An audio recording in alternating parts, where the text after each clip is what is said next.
So at one point, my notes just say action with an exclamation point. Every scene seemed action-packed. Great action. Plus the long foretold blowing up of the sphere. See, I didn't think we'd be blowing up the sphere this fast. I didn't think it was going to happen this fast. A couple more episodes or something, but we had spheres blowing up, we had sword fights, we had grenade fights, crazy Starfleet technology, weapon fights. Auto turrets. Oh my god, yeah. Swords, knives. Force fields, people blasting away at force fields. Surfing the mycelial network. And a huge fireball explosion. Badass. This was quite the CGI episode now that I think about it. This must have taken forever to make. All right, so where did all that action begin? So we open with Lorca freeing his former followers, crew. Yeah, giving some kind of speech, as in, I worked all this time for this, and how could you ever not believe that I would come back for you? Right. And really rallying the troops, and wow, they just went right back with him. Something, destiny stuff. He meets Landry again. She's back. She's back. Yeah. He wants to restore the Empire to its former glory, which I guess means even more xenophobic than they already are, which hard to believe. So he's like the really hardcore evil people, well, the super evil. I was curious what he meant about Georgiou, like, what do you say, starting an insurrection or fomenting insurrection or something like that? Did that mean that he was emperor at some point? I got a little confused, but I don't think that. Was he accusing her of, like, assisting the rebels somehow? Oh, I don't know. Maybe, I mean, he was betrayed by Stamets, we learned. I guess, yeah. So maybe Stamets was her guy. That got complicated. Oh, God, this whole episode. It was action-packed, but it was actually kind of complicated because a lot of exposition and a lot of explanations were given. So the next scene right after that is they go to Stamets' lab, and Lorca pulls him out of a holographic hidey hole of some kind. That was super cool. We've seen the mirror used to show yourself, and it never occurred to me. Obviously, there's lots of games you could play. You could use it to hide yourself. Do you think, like, the kids in that universe play with these, like, crazy holograms? Or maybe the parents couldn't afford the holograms? They look expensive. Maybe it's a palace ship thing. Oh, the Discovery has them, too. So at least Starfleet, a bonus, a perk. You can play mirror, hide and seek. And it turned out that this is actually evil Stamets. They didn't swap bodies. Oh, my theory was ruined. I feel bad. But it could have gone both ways. I didn't have a hard theory there. Well, and that one kind of made sense. I mean, they did the crossfade from good Stamets to evil Stamets waking up. I get it. Yep, so this Stamets betrayed Lorca, which I guess set him on his path of... What was this ship called? We got a flashback. Bahrain? The Barang. Bahrain? Is it like the city? I don't know. Well, in his backstory, he was found out by the Empress, running away from her, regrouping, I guess. He was looking for more soldiers, and got into a little transporter incident. He did. In an ion field. Which was the original method of entering the mirror universe. Yep. As we all know, you need to overload the transporter. Is that it? Yeah, I guess that's one of the ways. What was it, an ion storm? Was that involved too? No, not in the original one. Okay. I don't think. Okay. Well, we now have, 3 ways to enter the mirror universe? We have the mycelial network. Yeah. We have transporters. And was it intraphasic space? Interphasic space. Yeah, that was the Tholian web. That's how the Defiant got there. Which is not the recommended method. Actually, now that I think about it, we kind of dropped the Defiant story a little bit here. They gave up on that approach to getting home. That's true. We never saw it again. Yeah, that didn't work. Everyone went insane and murdered each other on it. Yeah, so not the recommended way of getting to the mirror universe. Transporters really seem to be the best. Worked out for Lorca. And everybody on Deep Space Nine. We still don't know what happened to Prime Lorca, because the original transporter thing was you swapped, but I think in Deep Space Nine you didn't necessarily have to swap. That's true, and I thought in the original episode it was... Did they swap everybody that did the thing? Yes, everyone was swapped, yeah. But in, like I said, Deep Space Nine, I'm not sure if that held true anymore. Well, I think with Deep Space Nine it was more intentional, so it was... they weren't like accidentally swapping people through the transporter. It was like they were just trying to get to the other universe. It was the future. They knew what they were doing. Sure. Let's go with that. All right, so Lorca wants to have his insurrection, overthrow the Empress. He's amassing his troops. We get lots of fun exposition about his backstory, and then we go to Burnham and Georgiou for some more exposition and discussion. Well, it turns out Georgiou, she appreciates what Michael's done for her and all this knowledge. But she still doesn't really trust her. And to the brig, not to the torture chamber, not to the agony booth, but to the brig, I noted. Right. And then this turned into Star Wars. Flat out. Somebody shoots out an air Punched vent. a guy in the gut, got his gun, started blasting away at everyone she could find. And then does the into the trash compactor thing. It was great. They didn't follow through. There was no trash compactor, but that would close have been enough. fun. That would have been fun. Well, she goes rogue. She's basically off on her own for a good chunk of the episode. Crawling around the palace ship and, kind of die hard, but she's not actually trying to attack anyone. She's mostly just staying away. Right, and having a little more exposition with Lorca at one point. Oh my god.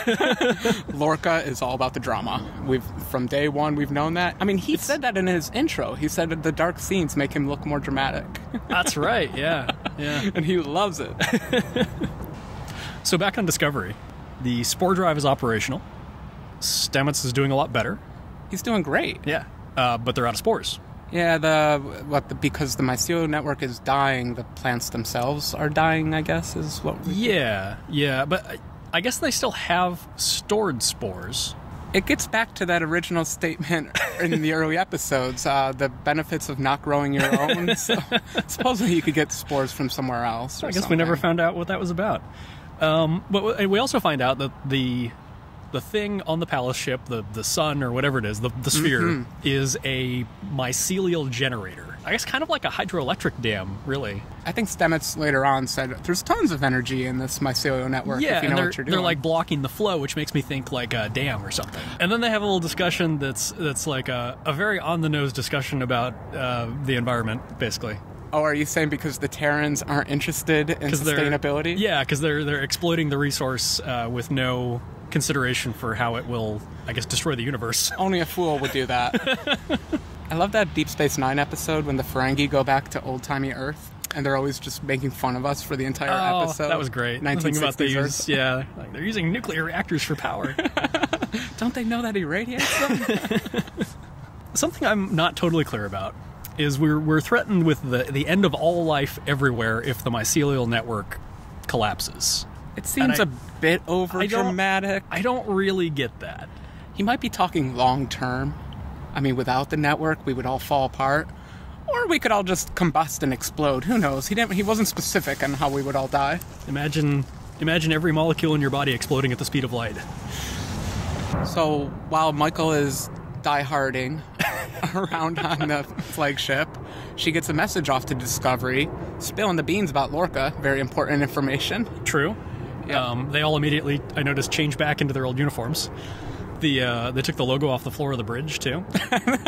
I'm kind of curious if by the first shot of Discovery in the next episode they'll have changed the name on the hull too. Oh, I'm sure it must be changed by now. Absolutely. Like they sent somebody out to do that first thing. There was a lot of critiquing of Starfleet and integration in this episode, and so Starfleet was kind of under attack. Yeah. But they are super punctual. You know there's a duty roster to get that I changed to a U. That's true. It went on somebody's... Say what you want. Work order went out immediately, went on somebody's itinerary. Mm-hmm. So they come up with a plan to destroy the mycelial power source. We barely got to know it. Yeah. But I guess they have to shoot it with spores. Yeah, somehow injecting it with spores will get it to chain react and explode. At first they were just going to shoot it with torpedoes, but then they found out the torpedoes weren't going to be enough. Right, and then spores are more powerful than torpedoes, I guess. And a lot of this is coming from Tilly, Cadet Tilly. A lot of faith is going into her, but I guess she's earned it. But then she also has some bad news in that that they're going to blow up in the explosion, because it's a big explosion. And then the plan is to ride the wave of the network explosion, ride the wave of mycelial energy into the network. This is wild. This is very much Voyager last episode of how they finally get home through the Borg network. and they decide that to not die, they can have a warp bubble. So they're going to go to warp and spore jump on a wave from an explosion at the same time. All on the advice from a cadet. Yes. No, Stamets was there, and he's in a very good mood, actually. Apparently. Seems. Yeah, he's back to happy Stamets. I was curious, I mean, the reaction to Hugh has to happen at some point, but for right now, he's playing it professional, and Hugh is just more of a nice whisper in his head. Yes, seems. yes. And this also conveniently solves the problem that they were going to use the rest of their spores to blow up the thing. If it rains, it pours. Yes. So everything comes together very very nicely there on that end. Well, it's a plan with a lot of complications. So I was figuring this is Discovery and things go bad. I was ready for this plan to fall all to pieces. I didn't realize the plan was to fly into the little sun thing at the same time they shot it. Yeah. In a really cool scene. Super cool. With the pilot flipping the ship around and it just fitting perfectly within that big capital ship. We got the GoPro stuck to the hull shot.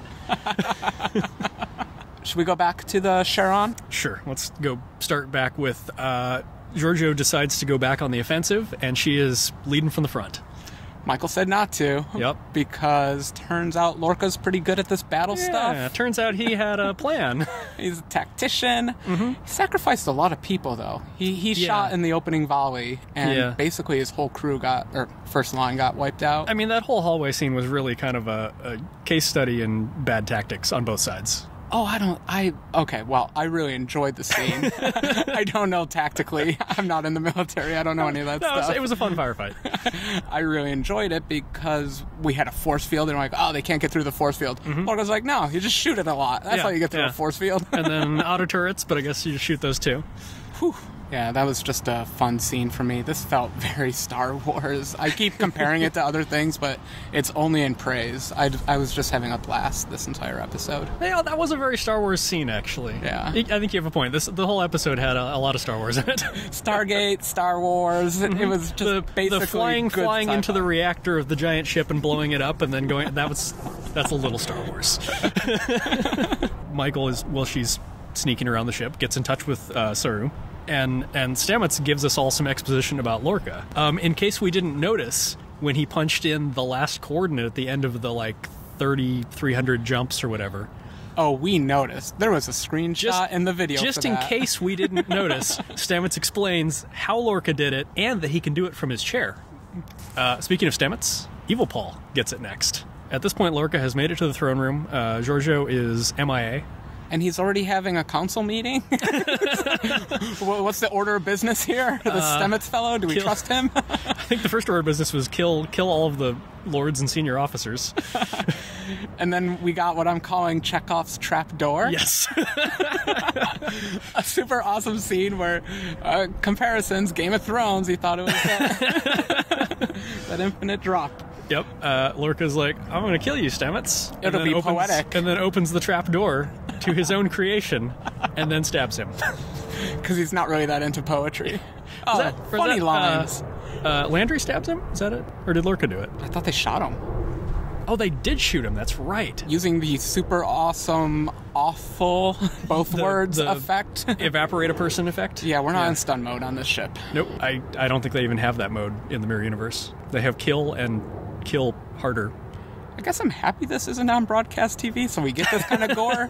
But I guess I shouldn't be happy about gore, but I was kind of excited for it. You know what we actually got, that we really never got in older Star Trek, is they vaporized 10 people in a row. Which, in old Star Trek, if somebody got vaporized, that was like the effect of that half of the episode. Yeah, and it was a pivotal moment. Oh, yeah. Because, oh my God, you vaporized someone. Whoa. That doesn't happen. Yeah, and then here they just pop off, a dozen people in a row, and that's man, that's... Coup d'etats, I guess they're bloody. Especially in the Mirror Universe. Back to Michael skulking around the ship. Lorca sends out kind of a general broadcast to her, and she replies through a hallway screen. It seemed like a sincere speech. He wants her to join him in this universe because she's awesome. Join me and together we'll rule the universe.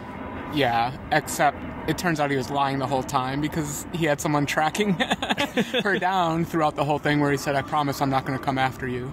So he's such a player. I believe there's a part of him that wants her there. Yeah. But the drama is all for drama's sake. He's all about the drama. And the destiny. So next, Michael goes off and finds Giorgio.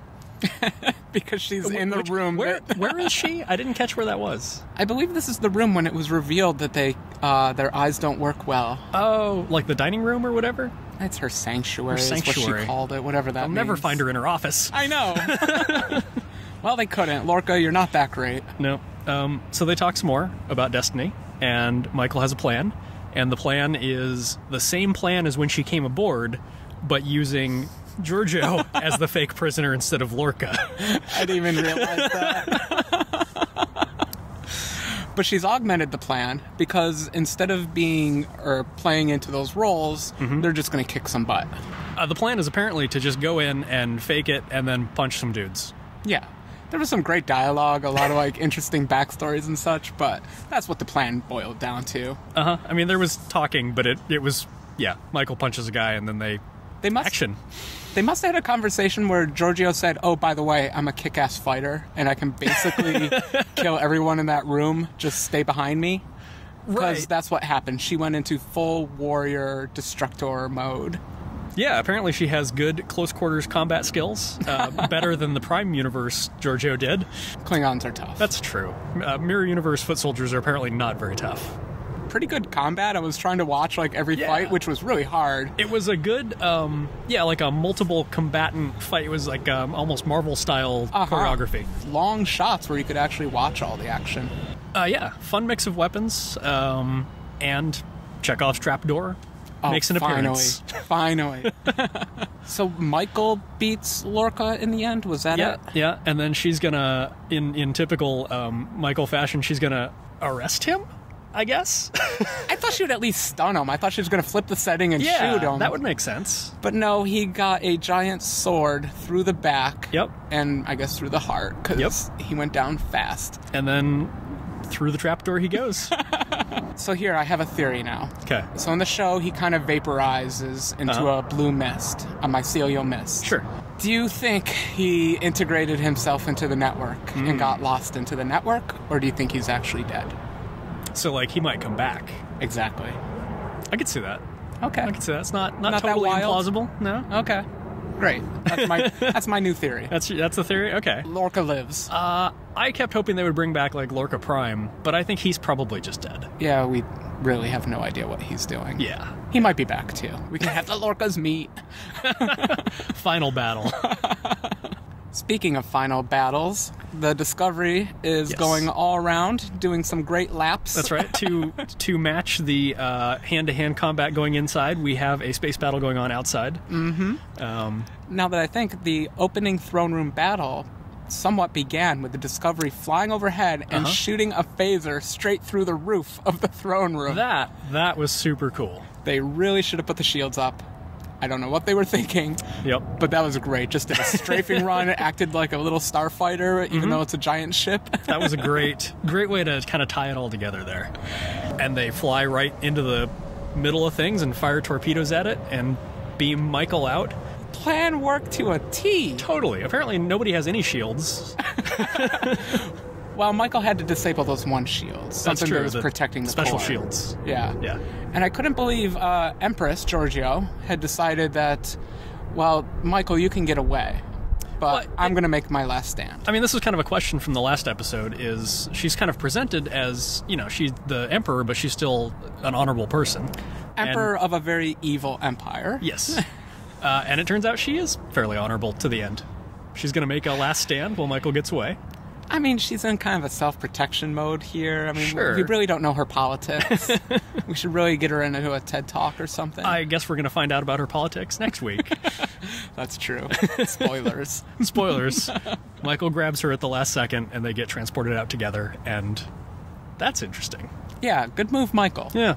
She promised she was going to save her, and she kept through with her promise. I guess so, yeah. She did not end up getting Giorgio killed twice. So the Discovery has to wait for the shield thing to be knocked out, start shooting the core, fly through the core for, I don't know, keeping the trajectory balanced. Sure. Shoot it some more, wait for it to explode, go to warp, beam Michael aboard. Yeah. Then go to warp. Right. Ride the network until they charge up their drives enough so that Stamets can begin navigating the difficult task of hopping universes. Right, so they warp away from the explosion. I did it. As the explosion is about to catch them because it's moving faster than light. And the warp engine's acting like a buffer. I got all that Treknobabble. Yes. And then they jump away into the network. Now it's all up to Stamets. He is lost in the forest, as they say. Steering through the stuff. He said in his dreams that he had an infinite number of paths, but it looked like a finite number, just a lot. Yeah. I kind of wonder where all those effects were when they were jumping to the mirror universe. See, I figure like their normal like space jumps have to be just like a brief moment in the Mycelial network. Maybe that's whereas this time he's actually trying to find a specific different universe. And time, it turns out. But we did learn that we live in the red universe. He had to find the red one. Ah, okay. Blue universe is evil. Got it. I thought the visualization was good, that's all. It was fun. So they get back, and there's a great moment. Surprise! Where Stamets says, okay, we're in the right place, but what? Well, double check, because even he knows, like, this is a weird trip. Let's double check everything. But they overshot the time. Yeah. And I think I was excited to hear by how much. You were excited by the amount, or you were in anticipation? In anticipation. Oh, okay. If it had been like 1,000 years, that would totally set up the next. It could have been like that Enterprise episode where the cliffhanger ends with them going back to World War II after the Xindi thing. Does Discovery really need a World War II episode? Oh, they are kind of a classic thing, aren't they? I think so. I think everyone's. We feel a little too grounded in Discovery to do a time travel one. Maybe season 3 or 4. That's true. Well, actually, we did time hopping already, so maybe they would do it. It's a little it's time possible. hop, though. Yeah. It's like a time hop that the plot can absorb. I like it when they time hop into the present day, like our time, 2007, 18, whatever. I always year it like is. seeing. I always like seeing what the present day is in that particular episode. Yes, it's a little snapshot of history because Star Trek lives on forever. Like Voyager has that great one in the 90s where everybody's got like the big suits and stuff. Oh, it's my favorite episode when they're on the beach and I think it's actually Venice Beach. But also itself. because it's TV, it's always like it's not quite riding the cresting wave of pop culture. It's like a few years old. Well, it's whatever they have the extra set dressings for. Exactly. But that's not the only problem. Turns out Starfleet is not responding to their hails because the Klingons have won the war in these 9 months. I guess that's a reason to not answer hails. Or mostly won the war. I thought it was going to be like a first contact thing where I guess, where like the Borg have taken over Earth or something. I guess it would mean like all of their comm stations have been compromised at this point. So Maybe. they're Like all just they're using all- courier. But apparently whatever is happening in the war, which we don't get much information, but we get a map. We get a very nondescript map. Yeah, I was looking for Earth on it. I couldn't find it. It shows Klingon territory getting bigger, and that's about it. Yeah. Things are looking bad. Yeah. That's all we know. Yes. And that's where they leave us. So as a kind of mini season finale, I was captivated by all the action. I'm surprised nothing went wrong in the plan. I think that's my only critique, but I'm so happy nothing did because I just had so much fun watching the plan execute. I mean, every part of the plan, like you said, was so Star Wars in its action-oriented improbability.